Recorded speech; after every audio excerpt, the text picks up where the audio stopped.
please welcome award-winning comedian Michael Shafar. Oh, thank you so much. Oh, thank you for having me. This is lovely. I'm so happy to be here. I said I'm only going to do this gig if before I come on, you try to blind the audience with the lights. And they said, we'll give it a bloody crack. Let's have a crack. They've done a good job. This is nice. Very nice to be here. You don't always get to do good gigs when you're a comedian, right? Like the other week, I got asked to perform at a hen's party. So that's how my career's going. And they did not say that I was a comedian.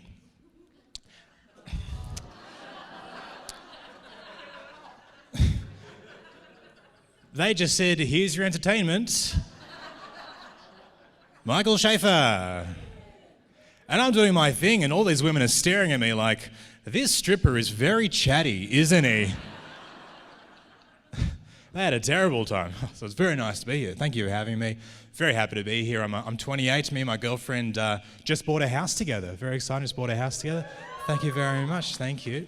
We could have done that earlier, but we both love avocado. But we did not eat avocado for 3 months, and we saved $200,000.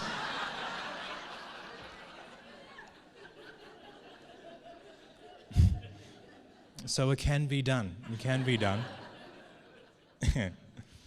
We've been together for 10 years. I think we're finally ready for marriage. I'll tell you why, right? Because the other night we're watching TV in bed, and I tried to start something. That's how I start something. So I had a crack, right?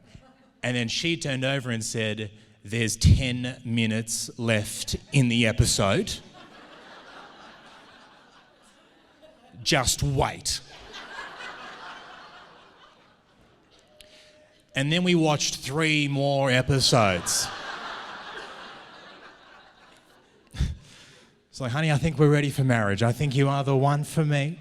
We got married people in the house. Make some noise, married people. Cool. One person whistled, and then 3 people went, ugh, okay, I guess.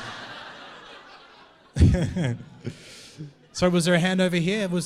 How long have you guys been married for? 2 months. 2 months. Everyone's like, we're not clapping that shit. No, we're not clapping 2 months. That's not enough. We're not clapping that. No, I appreciate it. Some crowds just love to clap marriage. You know, sometimes you hear the opposite of that. You know when you hear like an old couple, some ancient couple be like, we've been married for 75 years. And everyone will just start clapping automatically. No one hears what she says next.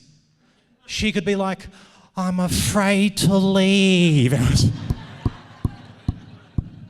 What does she say? Oh, she loves Steve. Just keep clapping, all right? I was doing a show the other week, and there was a couple, they'd been married for 4 years, right? And instinctively, everyone just started clapping them. And then someone up the back went, that's not enough. And everyone just stopped clapping. Everyone was like, oh, I'm not clapping 4 years. Like, I don't think you clap a 4-year marriage unless it was a tough marriage that exceeded expectations. You know? Like, she cheats on him and he does meth. Then you'd be like, all right, 4 years. That is amazing, right? My parents been married for 37 years. 37 years. Every year my dad will make the same joke. He'll go, 37 years. You get less for murder.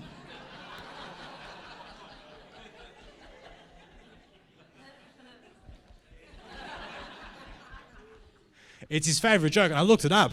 The average sentence for murder is 12 years.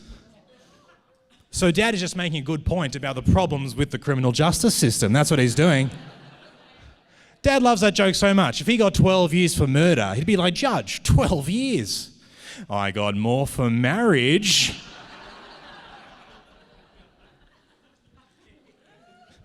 I talk about it on stage, right? So now all my single friends come up to me and they say, hey, Michael, are you sure you're ready for marriage? It's a lifelong commitment. Are you ready for a lifelong commitment?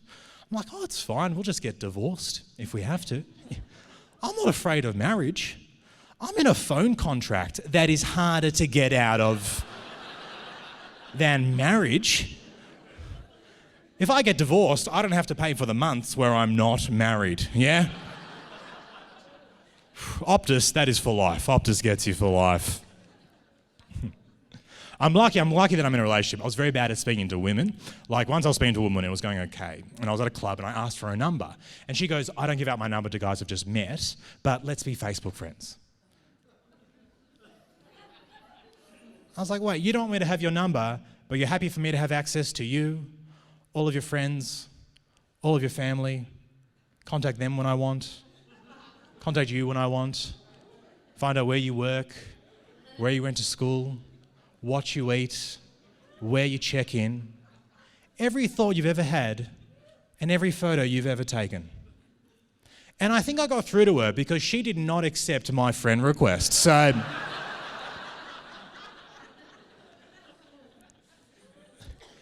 I'll count that as a win. Who has been married for, anyone been married for more than like 20 years? Make some noise. Oh, over here, cool. Oh, cool. You guys seem way happier than the 2-month-olds. Anyway, but how long have you guys been married for? 34 years. That's amazing. You guys are like, no, we're not clapping that. We've learned our lesson. No. That's right. How did you guys meet? I got to ask. Oh, that's a beautiful love story. Service paradise. That's where it all happened. Okay, so obviously you met in real life. That's very nice. That's very nice. Me and my girlfriend, we met the traditional way as well. We met in real life. I went up to her and I swiped her face right. And we've been together ever since, right?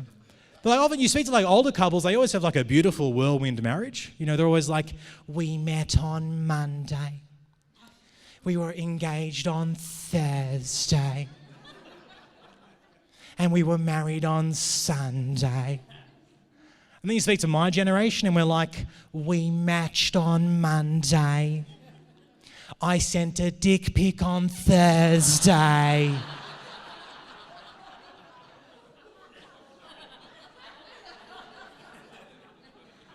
She hasn't replied. That's pretty much it. I'm a Jewish guy, by the way, and I want you to know that Jewish people, we've got dick pics as well. Jewish people have dick pics too. But just want you to know that. But I just want you to know it's different for Jewish people. Like for Jewish people, a dick pic is not a sexual thing. It's just confirmation.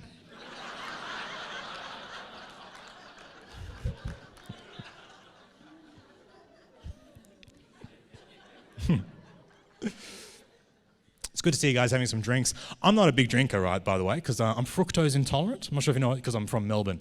So I can't have fructose. It's found in lots of things. It's a sugar found in lots of things, like onion, garlic, Garnier shampoo. That's my best joke, by the way. That is the best one. I want you to know I don't want your pity claps. I don't want them. I just want you to know that's my best joke and it's all downhill from here, all right? But look, when you don't drink, people try to make you drink. They try to make you drink. I went out for lunch on Tuesday. The waiter comes up to me, goes to me, hey, mate, are you drinking? And I go, oh, no, it's fine, I'm not drinking. And he goes, come on. Mate, it's Friday somewhere. And I go, it's Tuesday everywhere. And he goes, oh, you know what I mean? It's 5 p.m. somewhere. And I go, yeah, but it's 1 p.m. here. This is the context we're in. You can't just change the context to suit yourself. You can't walk into work naked and be like, it's all right, guys. There's a shower somewhere, all right? Don't stress.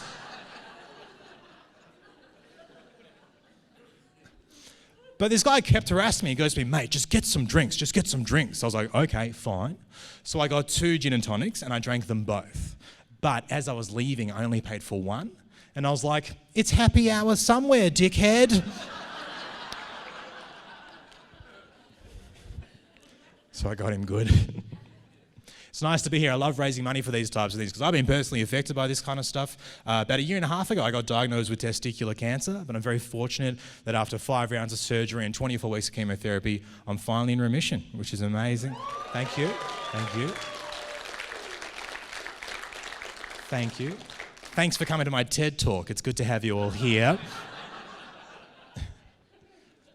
I had testicular cancer, right? A lot of ignorance around testicular cancer, right? Because when I got it, I told a friend of mine that I had it, and he goes to me, oh, so do you have to call up your previous sexual partners?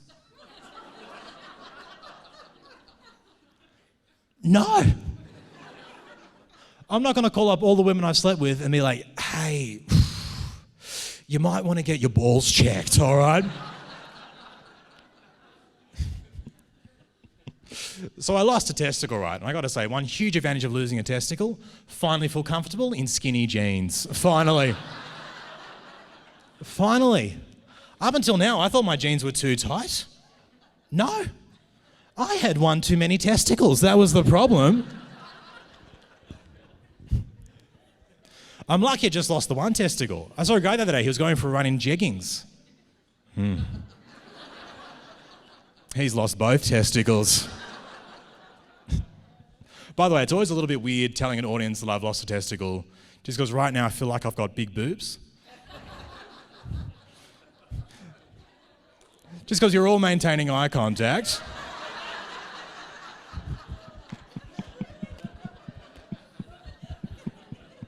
But you want to look down, don't you? Get stuck into it, guys. Have a crack. It's fine.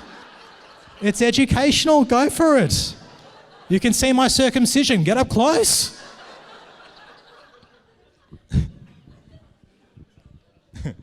You got to have a sense of humor, right? Like I told a friend of mine I lost a testicle, and he goes to me, "Oh, so when you have sex, it must look like an exclamation mark."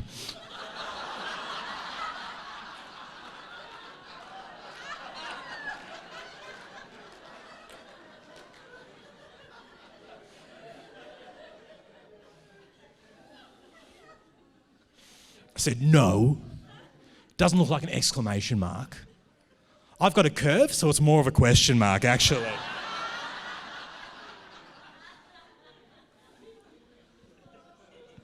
Right now, it's a semicolon, if you're wondering.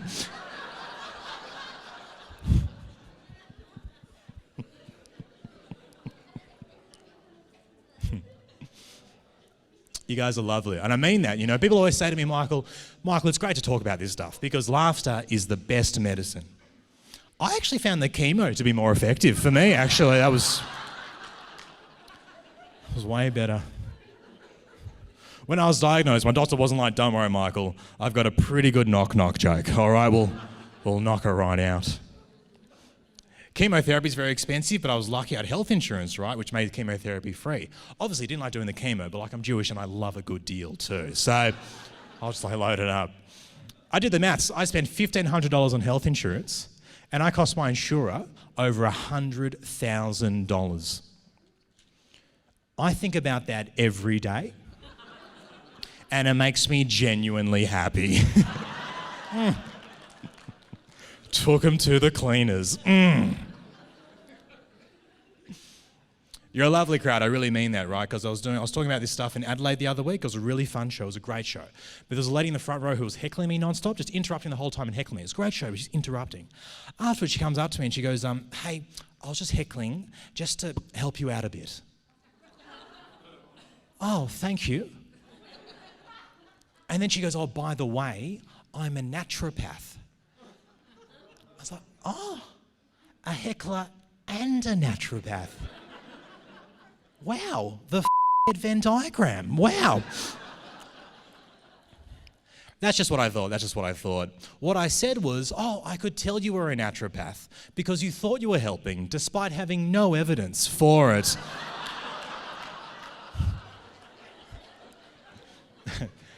Thanks so much for having me, guys. You guys have been absolutely lovely. I hope you enjoy the rest of your night. Have a good night. Bye. Thanks. Michael Shafar. What a crowd. New to 2GO Breakfast, Mandy and Rob Palmer.